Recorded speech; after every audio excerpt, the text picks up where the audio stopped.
Magandang araw sa inyong lahat mga bro. Muli maraming salamat sa Diyos sa panibagong pagkakataon na pinagkalob sa atin para makagawa tayo ng mga tutorial patungkol sa ating mga motor. So ngayon araw mga bro, meron lang ako i-share sa inyo mga bro kasi meron tayo ditong dalawang Skygo na lining.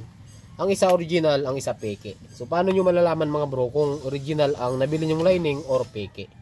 Okay, so bago natin mga bro umpisan yung ating video, yung mga bago pa lang dito sa ating channel, huwag niyo pong kalimutan mag-subscribe para po palagi kayong updated pag mayroon tayong mga panibagong videos na mga i-upload. Tara!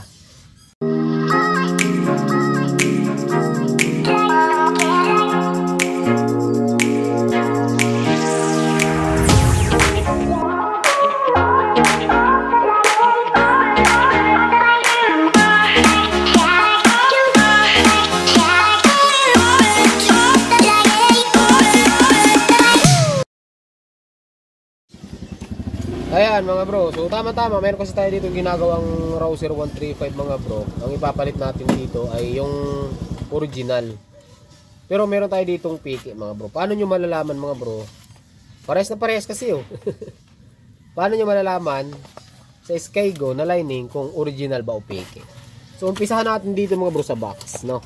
Dito sa box pa lang mga bro, makikita nyo mas malinis yung peke kaysa original. Ang kaibahan naman mga bro, ito, yung texture ng ginamit niya. Ayan o.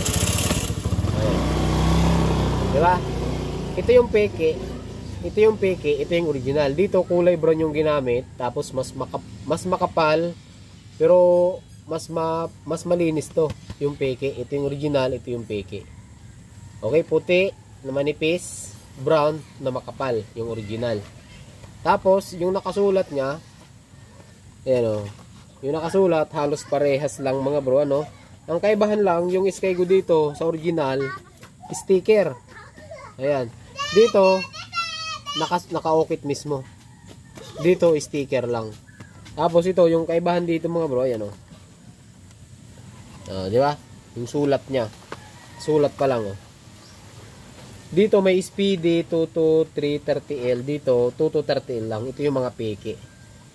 Ngayon, pag binuksan natin, ito kasi mga bro, tinanggal ko na yung laman ng peke kasi ikakabit natin doon sa isang motor. Ito yung original. Ayan mga bro.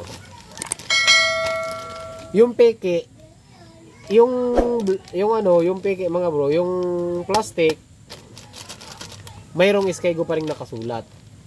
Pero yung original, wala na. Okay? Yun ang mga palatandaan natin. Tapos yung lining nito maitim. Yung pinaka lining natin. Kumpara nyo dito sa isang peke. Ayan o, medyo brown siya.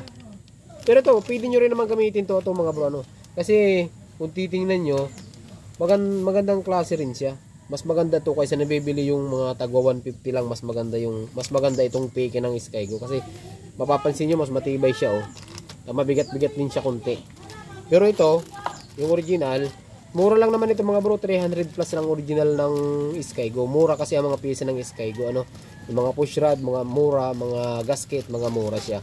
Yung lining 300 plus lang. Kaya kung naghahanap kayo ng original na lining, ito pang Skygo na lang ang bilihin nyo. Ayun o. Okay? So, pag buksan natin, kinagat na. Nakunat pati ng ano niya mga bro, ang kunat ng plastic niya oh. Pakita ko sa inyo ang kaibahan ng dalawa. Ayan o. Baka kasi bumili kayo mga bro para alam nyo rin kung peke ang nabili nyo or hindi. Ayan o. Tingnan nyo, mas makinis. Ayan o. Mas makinis yung original compare mo dun sa peke na Skygo. So pasok po ito sa TMX, sa Pinoy, TC125, TC150, TC175, CG200, DL150. Pasok po ito. TMX155, TMX125. Pasok po itong Skygo. Ayan. Okay, sa texture pa lang mga bro, malalaman nyo na magkaiba talaga sila. Ulitin ko, ito yung peke, ito yung original.